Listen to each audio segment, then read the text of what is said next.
This could shake up two franchises overnight. A backup quarterback might be worth a second-round pick. And a former Pro Bowl defender could be on the move. If you love bold NFL debates like this, hit like, share this video with your squad, and subscribe for non-stop football breakdowns. Now let's get into it. Because here's the real question nobody wants to say out loud. Are the Atlanta Falcons truly sold on Michael Penix Jr.? There's been growing buzz around the league that the new regime in Atlanta, led by General Manager Ian Cunningham and overseen by team leadership, isn't automatically tying their future to Penix. And when you look at the context, you can understand why.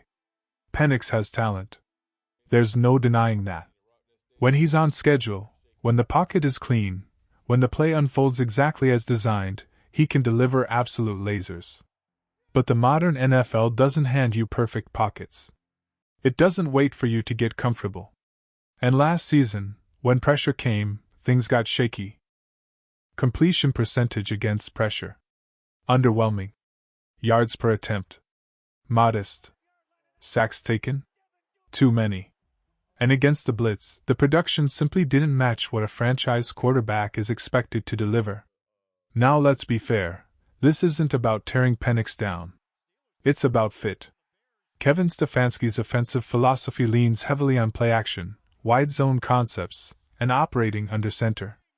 That system demands comfort with 7-step drops, precise footwork, and the ability to sell run looks before firing downfield. It's structured. It's rhythmic. It's disciplined. Penix at Washington thrived primarily in shotgun-heavy looks. Spread formations. Quick reads. Let it rip. Can he evolve into a Stefanski-style operator? Possibly. But here's the uncomfortable truth. This regime didn't draft him. They're not emotionally tied to him. And if they believe there's a better schematic fit available, they won't hesitate to explore it. That's where Tyson Bagent enters the conversation. Let's slow this down for a second. Tyson Bagent is not just a backup. Inside league circles, he's viewed as one of the more intriguing developmental quarterbacks in football. Undrafted. Won the backup job in Chicago as a rookie. Beat out veterans.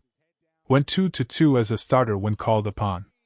And over the past 2 preseasons, he's consistently impressed coaching staffs. Bagent has now worked under multiple offensive coordinators, Luke Getsy, Shane Waldron, Thomas Brown in an interim role, and most recently Ben Johnson. That matters. Different terminology. Different systems. Different philosophies. Yet he's remained trusted in every building. And here's the part that makes this fascinating. Ben Johnson has publicly praised Bagent's preseason tape as being good enough to suggest starting caliber traits. Is that hype? Maybe a little. But Chicago extended him for a reason. They value him. And teams don't casually move quarterbacks they believe in. So now the question becomes, what is he worth? Reports indicate Chicago would want day 2 compensation. That means second or third round value. Not a late flyer. Not a depth swap. Real capital. Would Atlanta give that up? Think about the logic. If you're the Falcons, you're looking at Bijan Robinson as the centerpiece of your offense. You've got Drake London as your WR1. You've invested heavily in young talent. The NFC South is winnable. Not in 3 years. Now. So do you gamble on Penix developing into a clean under-center operator? Or do you bring in competition that already fits the system better? Bagent operates comfortably under center. He's decisive. He protects the football. He's not flashy, but he doesn't panic. He can move off platform. And in a Stefanski-style offense built on structure and run-game dominance, that profile fits. Now here's your question of the day, and I want honest answers in the comments. If you're Atlanta, would you trade a conditional second-round pick for Tyson Bagent and let him compete for QB1? Comment, trade, or pass below.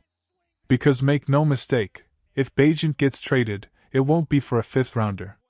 Chicago sees him as either an elite backup or a potential starter elsewhere. With 2 years left on a team-friendly contract, he's affordable quarterback insurance with upside. But Bagent isn't the only name floating in trade discussions. Let's pivot to defense. Tremaine Edmunds, still just 27 years old, entering his 9th season. A former Pro Bowler. Massive frame. Rangy athlete. Leader in the middle. The Chicago Bears could save significant cap space by moving him. That's the business side of football. It's not always about talent, it's about allocation. Edmunds isn't washed. He's still a solid starting linebacker. But does his current contract align with Chicago's roster-building priorities? That's the debate. For Atlanta, it becomes about cost versus flexibility. Would they rather extend someone like Kaden Elliss long-term? Or explore a buy-low trade and restructure Edmunds into a more team-friendly deal? Here's the catch: if Edmunds gets cut outright, his market changes completely.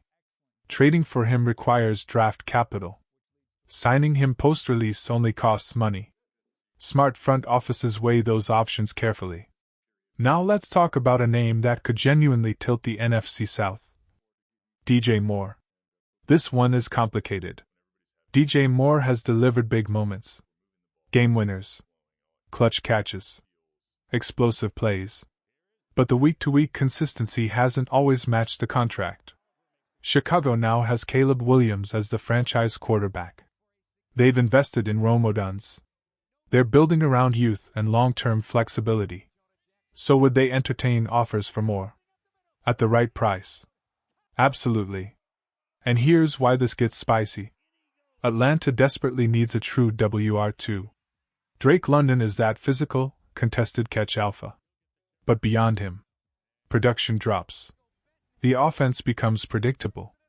DJ Moore would instantly change that. He can line up outside, slide into the slot, take jet sweeps, turn screens into chunk gains, manufacture touches early to get a quarterback into rhythm. He's built for yards after catch. He's tough. He plays through contact.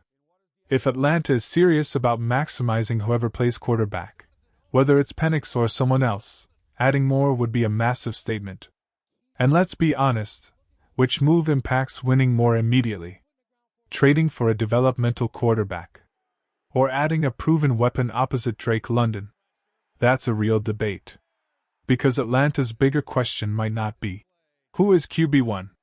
It might be, are we built to win this division right now? The NFC South isn't untouchable. It's not a powerhouse gauntlet. It's competitive, but winnable. One-score games separated contenders from pretenders last year. If you're close, you don't sit back. You attack. You add pieces. You create competition. You push the roster forward. Chicago understands that approach. They're aggressively building around Caleb Williams' rookie contract window. They know cheap quarterback play equals flexibility everywhere else. Atlanta is at a crossroads. Commit fully to Penix and build around him. Or bring in competition and reshape the offense to match a different style. Meanwhile, Chicago has decisions too. Keep Bagent as elite insurance. Move Edmunds for cap relief. Cash in on DJ Moore's value while the market is strong. Every choice sends a message about direction. And that's what makes this offseason fascinating. Because this isn't just about trades. It's about identity. Is Atlanta ready to compete immediately? Or are they still figuring out who they are? Is Chicago all in on youth and reset timelines? Or are they balancing patience with aggression? We're about to find out. Drop your thoughts below. Which of these potential moves actually happens? And which one should happen? The off-season chessboard is set. Now it's about who makes the first move.